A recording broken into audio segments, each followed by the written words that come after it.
तो I am sure आपको याद होगा कि पहले इस तरीके से न्यूज़ आती थी अखबारों में या न्यूज़ चैनल्स पे कि एक लड़के ने एक लड़की के लिए अपना हाथ काट लिया, अपने आप को मारने की धमकी दी ताकि वो लड़की उससे शादी कर ले। एक लड़के ने छत पे से कूद के अपनी जान दे दी लड़की के प्यार में। How heroic, right? और हम सब वो न्यूज़ पढ़ा करते थे। हालांकि उसका इम्पैक्ट हमारे दिमाग पे क्या हुआ क्या नहीं ये हमें नहीं पता।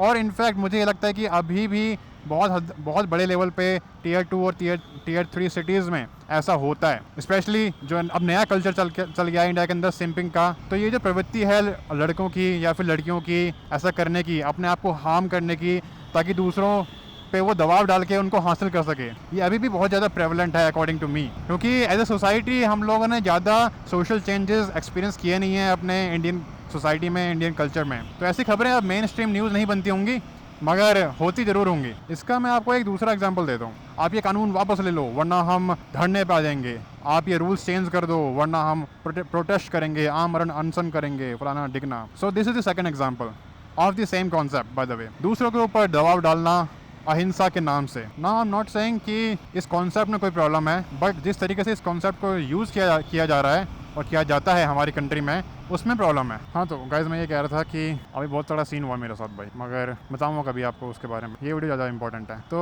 मैं ये कह रहा था कि इसके पीछे एक बहुत अच्छी स्टोरी है। मैं आपको स्टोरी बताता हूँ। Unfortunately I switched of my camera at the same time when the incident happened, so I had no, but anyway it happens in India, that's what the country is known for। और इसके लिए मैं आपको एक छोटी सी story सुनाता हूँ कि ये जो कॉन्सेप्ट है वो कितना खतरनाक हो सकता है। एक छोटे से शहर में एक लड़का लड़की से शादी करने के लिए अनशन पर उतर आता है। वो लड़का उस लड़की से प्यार करता है, मगर उसकी शादी कहीं और तय हो चुकी थी। तब वो लड़का अनशन पे बैठ जाता है, उसके घर के सामने बोरिया बिस्तर लगा लेता है और कहता है कि जब तक मेरी शादी इससे नहीं हो जाती मैं आमरण अनशन पर रहूँगा। और इस बात से वहाँ के लोग बहुत प्रॉब्लम में आ जाते हैं। लोगों को समझ में नहीं आता कि इसको हटाएं तो हटाएं कैसे, कि भाई ये बंदा किसी को चोट पहुँचाने की बात नहीं कर रहा है, किसी को मारने की बात नहीं कर रहा है, अपने मरने की बात कर रहा है उल्टा। तो इसको हटाएं तो हटाएं कैसे? ये तो बहुत ही ज़्यादा नॉन वायलेंट चीज़ कर रहा है। तो जब सब लोग ट्राई करके थक जाते हैं, तब वहाँ पर एक बंदा आता है उसी शहर का और बोलता है कि आप मुझे पैसे दो, मैं बिना वायलेंस के रातों रात इस बंदे को यहाँ से हटा सकता हूँ। सब लोग कहते हैं भाई वो कैसे? तो वो कहता है कि आप बस वेट करो कल सुबह तक का और देखो कि ये बंदा कैसे यहाँ से जाता है। तो वो लोग उस बंदे को पैसे देते हैं और वो रातों रात एक प्रोस्टिट्यूट वैश्य को लेके आता है और उसके बगल में उसका बोरिया बिस्तर लगवा देता है। और वो वैश्य बोलती है कि जब तक मेरी शादी इस लड़के से नहीं होती है मैं आमरण अनशन पर रहूँगी। हाँ, तो जब वो लड़का अपने ही टेक्निक अपने ऊपर इस्तेमाल होते हुए देखता है तो वो रातों रात अपने बिस्तर लेकर वहाँ से भाग जाता है। और हम इन सब चीज़ों की बातें इसलिए कर रहे हैं क्योंकि इस सब के पीछे एक बहुत ही खतरनाक विचारधारा छुपी हुई है। क्योंकि अभी रिसेंटली 2 अक्टूबर को गांधी जयंती थी और मैं चाहता था कि हम लोग ये सोचें what is the relevance of Gandhi in today's context. And when I से गांधी, मैं गांधी एज ए व्यक्ति, एज ए पर्सन की बातें नहीं कर रहा हूँ।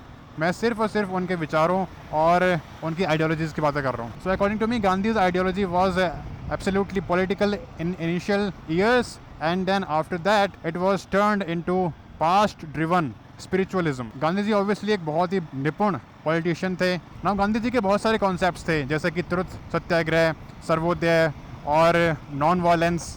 हम उन सब पे एक एक करके बात करेंगे, but let's talk about non violence first, क्योंकि नॉन वायलेंस गांधी का सबसे बड़ा अचीवमेंट था उनके करियर में। और उनके जाने के बाद भी जो एक चीज़ सबसे उभर के आई उनके पॉलिटिकल थॉट में वो थी नॉन वायलेंस, क्योंकि सबको बहुत अच्छा लगा और सबने उसको बहुत ही अच्छी तरीके से यूज़ किया अपने अपने तरीके से। तो पहली बात तो as a professional I am no one जो कि गांधी की फ़िलासफ़ीज़ पे या उनकी आइडियोलॉजीज़ पे कमेंट करे या फिर उनको क्रिटिक करे।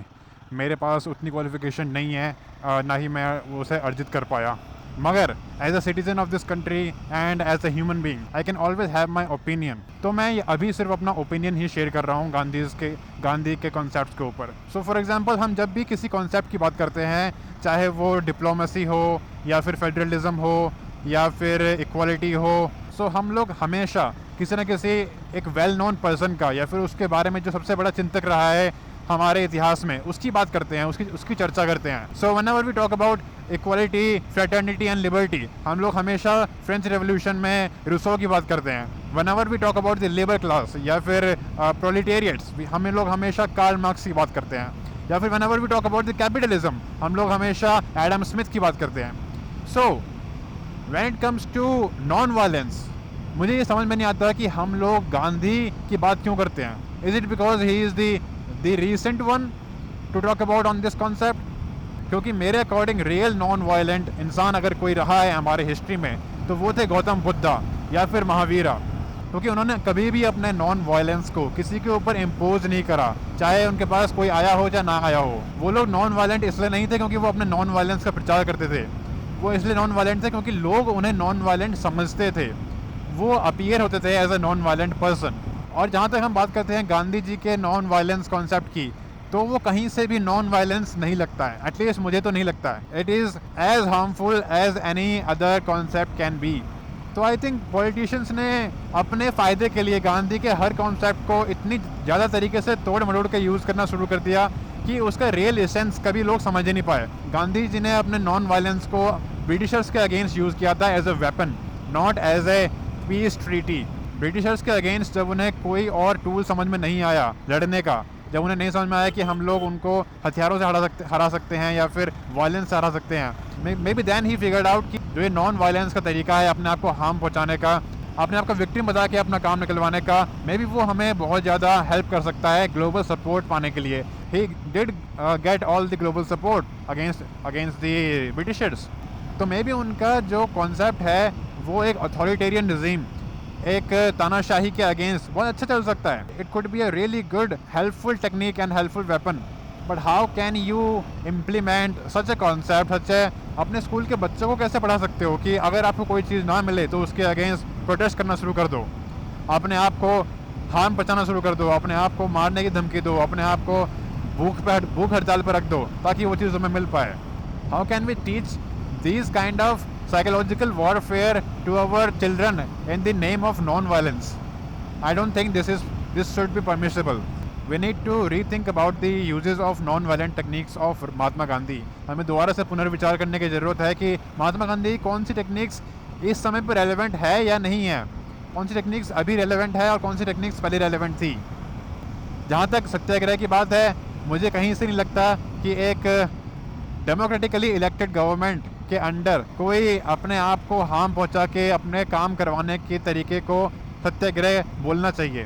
वी हैव टू अंडरस्टैंड कि जब हम बात कर रहे हैं एक डेमोक्रेसी की, तो वहाँ पे सबसे बड़ी चीज़ है लोगों की लिबर्टी। तो जब तक हम लोगों की लिबर्टी को इंश्योर नहीं कर पा रहे हैं, वी कैन नेवर से कि हम लोगों ने रियल डेमोक्रेसी अचीव कर लिया है। अब इस लिबर्टी में लोग धरना दे के बैठ जाएँ सड़कों के ऊपर, रोड को जैम कर दें, लोगों को आना जाना बंद कर दें, सारे मार्केट बंद कर दें, सारे शॉप बंद कर दें, सारे हाईवेज बंद कर दें, in the name of non violence, कि हम लोग तो प्रोटेस्ट कर रहे हैं, हम लोग तो अपनी मांगे मनवा रहे हैं। So how come you can call it a non violence and how long can you call it a non violence? We need to first understand the difference between what is violent and what is non violent. ऐसी कोई भी चीज़ या तरीका जिससे कि दूसरे इंसान पे दबाव बने किसी और काम को करने के लिए या फिर किसी और तरीके से ढलने के लिए, जैसे कि वो नहीं है या फिर नहीं करना चाहता, then it is a violent way of doing things. ये एक वायलेंट तरीका है चीज़ों को करने का, चाहे वो दूसरों को मारने की धमकी हो या फिर अपने आप को मारने की धमकी, दोनों ही वायलेंस का प्रतीक हैं। जबकि नॉन वायलेंस वो होता है जहाँ पे आपके एक्ट के कारण किसी दूसरे को इतनी सी भी हानि ना हो या फिर उनको भनक भी ना लगे कि आप किसी तरीके का सेक्रीफाइस कर रहे हो किसी और के लिए। और नॉन वायलेंस हमेशा इंटरनल होता है, एक्सटर्नल नहीं होता है। You are not there to show your non violence to anybody.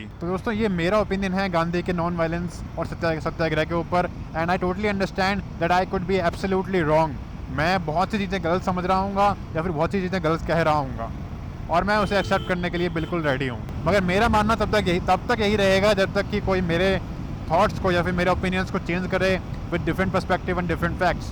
अब क्योंकि मैं गांधी जी के एक कॉन्सेप्ट से एग्री नहीं करता, इसका मतलब ये नहीं कि मैं सारे ही कॉन्सेप्ट से डिसएग्री करता हूँ। ऑब्वियसली गांधी जी ने बहुत सी ऐसी डिफरेंट कॉन्सेप्ट्स या फिर डिफरेंट चीज़ें करी थी जिनका हमें फ़ायदा हो सकता है और फ़ायदा हो रहा है।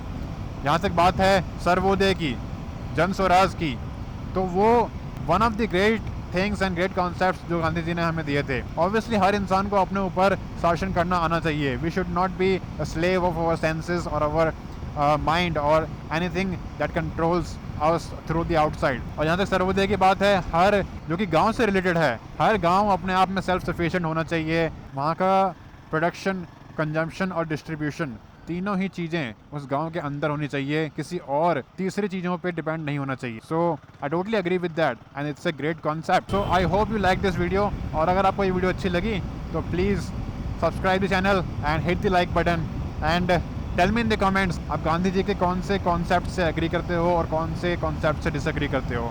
Thank you so much for watching it till the end. Till then, peace, take care.